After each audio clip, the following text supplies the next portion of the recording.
Good evening. It's the 8th of September, and I got myself a conduit bender today. This is great. Let me show you what I'm doing with it. As I mentioned yesterday, I wanted to be able to do these kind of bends, and pow, there we go. Working beautifully. I also got one of these, little laser level, and it's great for both creating a line that I can follow just in case the wall isn't perfectly level, but also so that I can line my conduit up perfectly vertical going to the ceiling. I'm running branch circuits now, so I'm gonna really do 4 outlet circuits in the garage, each 20 amp. And this is the first of those circuits. It has 4 receptacles, a 1 outlet, 2 outlet, 1 outlet, 2 outlet. Well, really, I should say 4, 2, 4, and 1, 2. So for my rough-in inspection, I can't have anything hooked up. This is pretty much the only thing I'll have hooked up, just because I need a tiny bit of light, and maybe they'll even make me take that off easy enough. So anyways, I'll get these trimmed to length.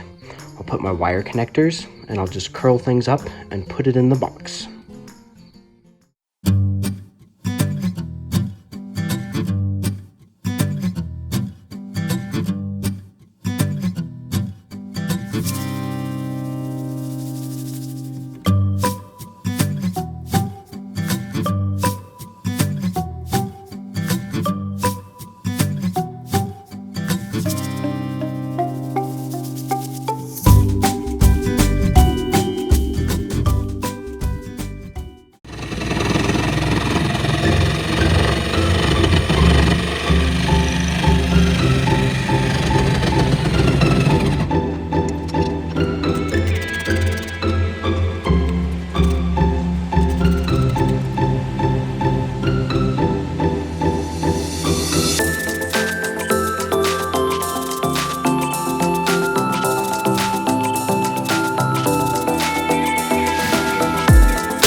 It's Monday, September 13th, and I just got back from Home Depot. I'm always picking up things almost every day. Today, I picked up one of these. It's just a small disconnect for a singular outdoor appliance. In this case, it's gonna be my AC. It's got a toggle for 60 amp, 240 volt, but that's just an on-off switch. It's not actually a breaker, so the braking functionality is still gonna be left to this sub panel with a 30 amp breaker. I'm going to install this outside so that the air conditioner can have a service disconnect. And I'm going to hook it up with this thing that's called a whip. It's just a 6-foot outdoor rated conduit, and it's 10-3 wire, which is what I'm going to need for that 30 amp service. And then the other side of it will be conduit running out of this box inside the house to the sub panel or to my main load center. I'm going to go hook this up now.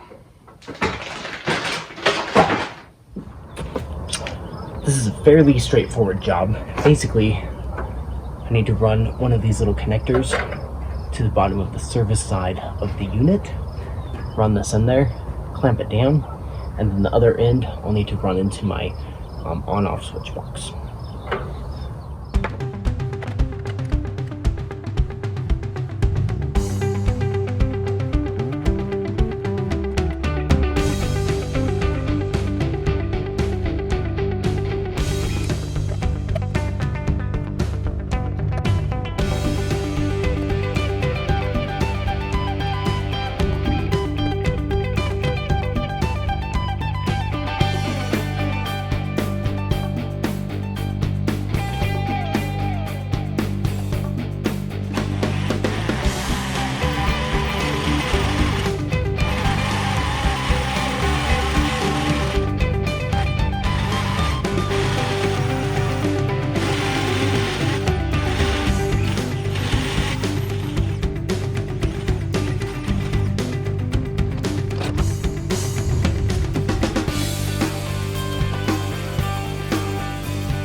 calling it a night.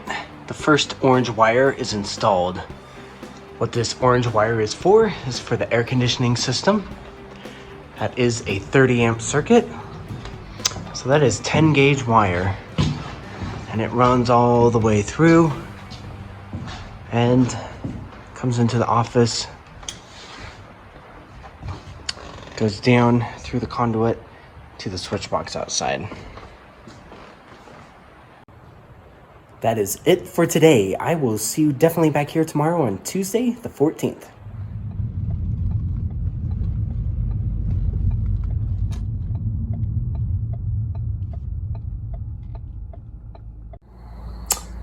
I haven't filmed at all tonight. Let me show you what I've been doing.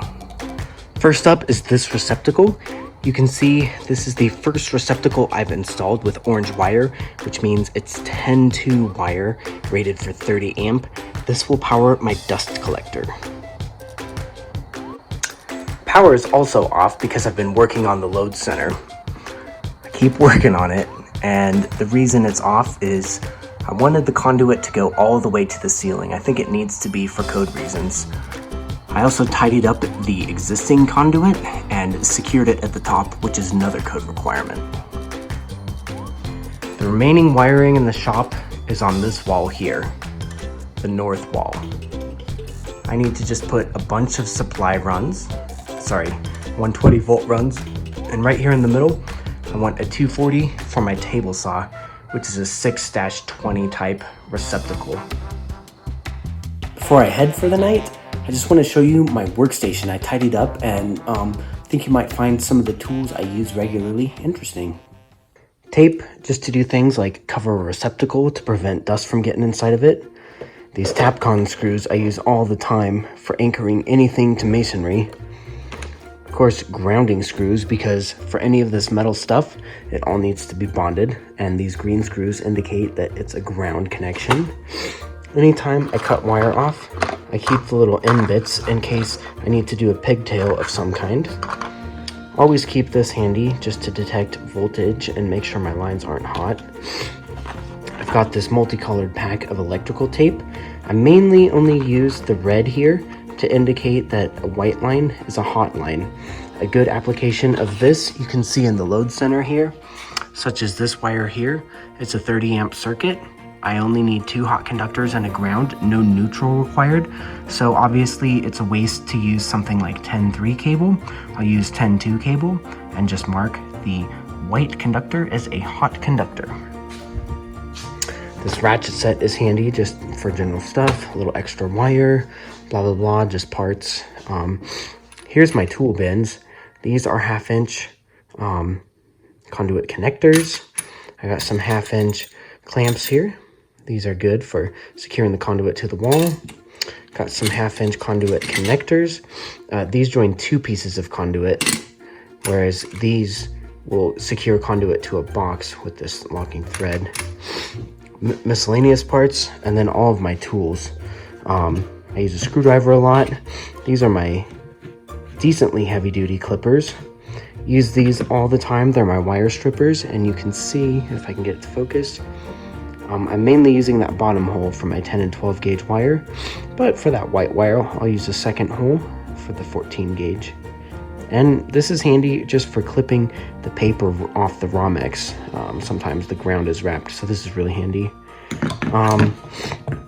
These needle nose pliers are great because anytime I need to make a loop, they're perfect for a curl. These I picked up, didn't know if I'd really use them that much, and they are great. This is a wire stripper, so you put some Romex in and it just strips it. Strips the outer sheathing off. Some various drill bits, and this has proven pretty handy too. It's a ratcheting screwdriver, but what's nice about it is, if it'll focus, I've got this square bit on it. All right, that's a wrap. I'll see you tomorrow on Wednesday, the 15th.